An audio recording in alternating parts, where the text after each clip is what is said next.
धन्यवाद. श्री छत्रपती शिवरायांच्या चरणी नमस्कार. नतमस्तक होऊन श्री छत्रपती संभाजीराजांची आराधना करून श्री गणराय लाळून आणि आई वाघजाईच्या चरणी नतमस्तक होऊन मी समस्त मेरवणे ग्रामस्थ जे ह्या सभेला जमले, जे YouTube मार्फत पण बघायचा प्लॅन केला होता, ते सध्या लाईट नसल्यामुळे आणि काही कारणामुळे होत नाही, त्यांना सुद्धा मी अभिवादन करतो, धन्यवाद देतो.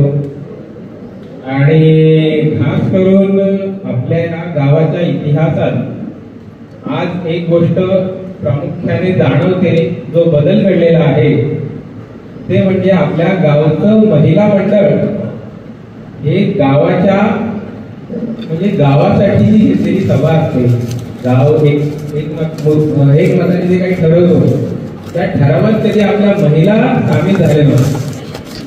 तुमच्यापैकी कोणाला आठवतं की झाला होता कमी याच्या आधी कधी?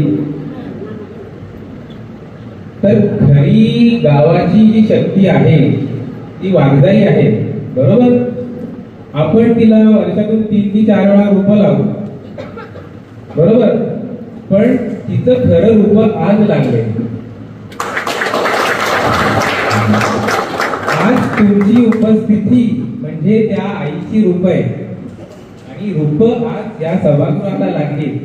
याचा अर्थ आज खऱ्या अर्थाने या गावाच्या इतिहासात आपल्या आईला वाघजाईला आज रूप लागले, तुमच्या रूपाने लागले.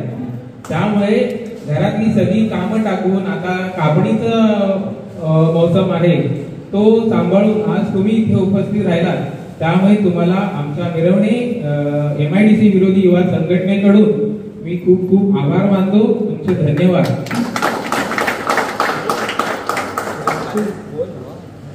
बरं, आज इथे आपण एवढे सगळे का जमलोय?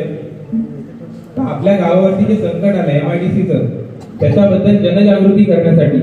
कारण आतापर्यंत काय होत आलं होतं, आम्ही मुलांनी एक संघटना स्थापन केली, त्याच्यामध्ये आम्ही आमच्या थोड्या मोठ्यांना पण घेतलं, आपल्या गावातल्या जेवढ्या लोकांना आम्हाला सामावून घेता येईल तेवढ्या सगळ्यांना घेतलं. काही आले काही नाही आले, ते आज तुमच्या समोर तुम्हाला दिसतच असतील, कोण नाही आले, का नाही आले, कशामुळे नाही आले, आणि जे आले ते का आले, बरोबर. पण हे संघटन एवढं सोपं नव्हतं.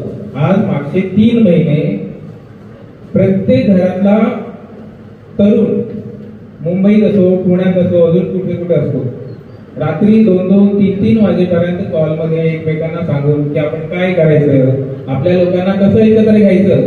कारण आपल्या गावाचा इतिहास असा राहिलेला आहे की आतापर्यंत जेवढी मंडळ स्थापन झाली त्याच्यात कधी कुठलं असं मंडळ आहे जे अख्ख्या गावाने एक मुखाने एक मताने स्थापन केलं होतं.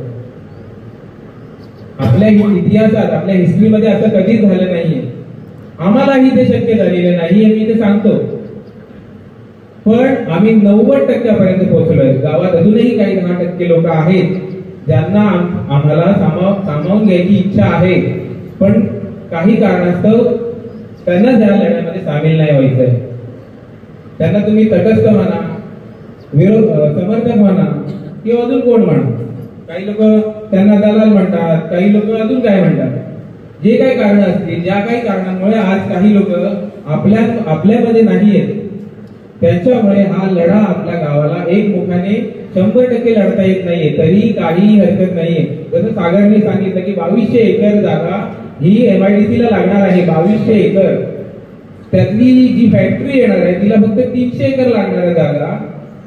उरलेल्या जागेचं ती MIDC काय करणार आहे?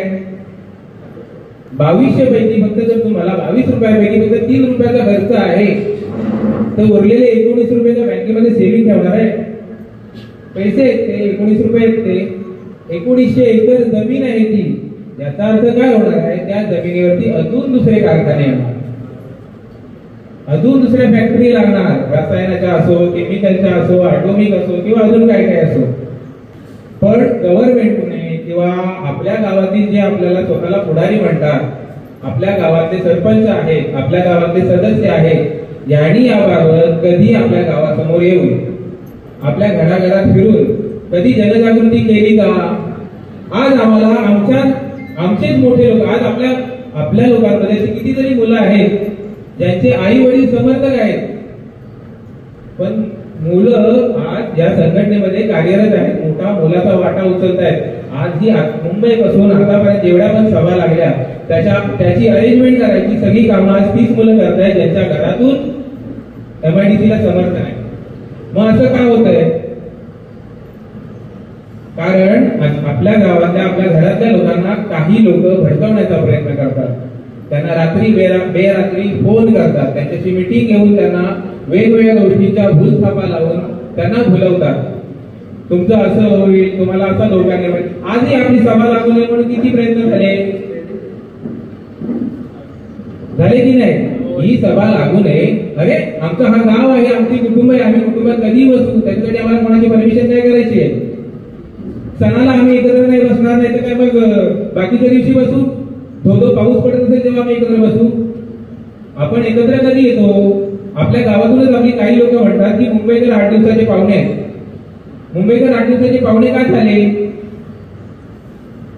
आज ते 8 दिवसाचे पाहुणे आपली घरं चालवतात, आज ही घरं बांधतायत. गावाच्या विकासामध्ये त्यांचा पण हात आहे की नाही? आज ही मुलं रात्री 1-1, 2-2च्या ट्रेननी गाड्या चालवत, काही बाईकवरून आले. ती कशासाठी आले? 8 दिवसाचे पाहुणे म्हणून आलेत का? मग त्यांना असं का हिणवलं जातं की तुम्ही 8 दिवसाचे पाहुणे आहात? हे चुकीचा समज काही लोक आपल्यामध्ये पसरवत आहेत आणि म्हणून आज आम्हाला गरज पडली की आमचं महिला मंडळ ह्याला बळी पडताना कुठेतरी दिसतंय. बॅनरवर त्यांची नावं दिसायला लागली. त्यांना जाऊन विचारलं, अहो तुमची बॅनरवर फोटो आहे, नावं आहे, हे कसं काय? ते म्हणतात माहिती नाही, आमच्या आधार कार्डवरून घेऊन लावले. ह्यासाठी तुम्हाला माहित असणं गरजेचं आहे तुमच्याकडून कोण सही घेतोय, आधार कार्ड मागतोय, पॅन कार्ड मागतोय, हे का मागतोय हे विचारणं आपलं कर्तव्य आहे की नाही? आहे की नाही? की कोणाला असं म्हणतो म्हणून तुम्ही आधार कार्ड पॅन कार्ड देऊन सह्या कराल?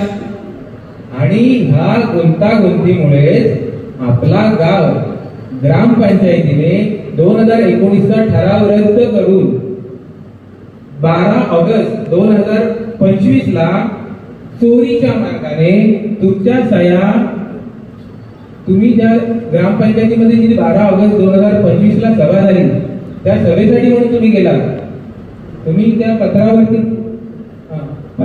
तुम्ही सह्या केल्यात. मला 100% गॅरंटी आहे की तुमच्यापैकी एकालाही माहिती नाही त्या सह्या का घेतल्या जात आहेत.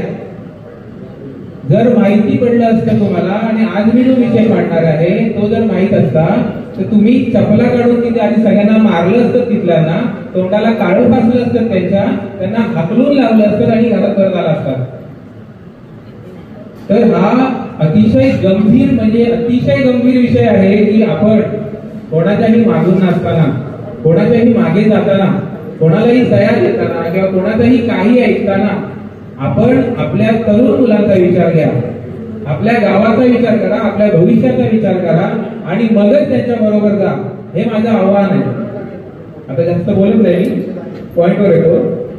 मी आता एवढं का बोललो की 2025 12 ऑगस्ट 2025ला आपली एक पंचायतीची सभा असते, ग्रामपंचायतीची सभा असते. ग्रामसभा बोललो तर तुम्हाला बऱ्यापैकी आपल्या लोकांना कळत नाही ग्रामसभा म्हणजे काय नाही. आपली ग्रामपंचायत 1 वर्षाला 4 सभा घेते, त्याच्यामध्ये महत्वाचे आपल्या गावाच्या संदर्भातले महत्वाचे निर्णय त्या 4 सभांमध्ये घेतात. आता 4 सभांमध्ये निर्णय घेताना काय होतं, प्रोसेस कशी असते त्याची? आता आपण 200 लोक जमलोय, तर मला उद्या इथे पाण्याची टाकी बांधायची आपल्या मंदिरात, तर त्याच्यासाठी हात वरती करा, कोणाकोणाला पाहिजे पाण्याची टाकी. मग तुमच्यापैकी 100 लोकांनी हात वरती केले तर ती टाकी मंजूर होते तिथे बांधायची, बरोबर? आणि सह्या घेतल्या जातात त्याच्यावरती आणि तो विषय पास झाला. मग तो पुढे कॉन्ट्रॅक्टर घेऊन त्याच्याकडून सह्या घेऊन किंवा त्या सह्या त्याच्याकडून मार्गदर्शन घेऊन त्याचं काम करून ते टाकी बांधली जाते. अशी ती प्रोसेस असते.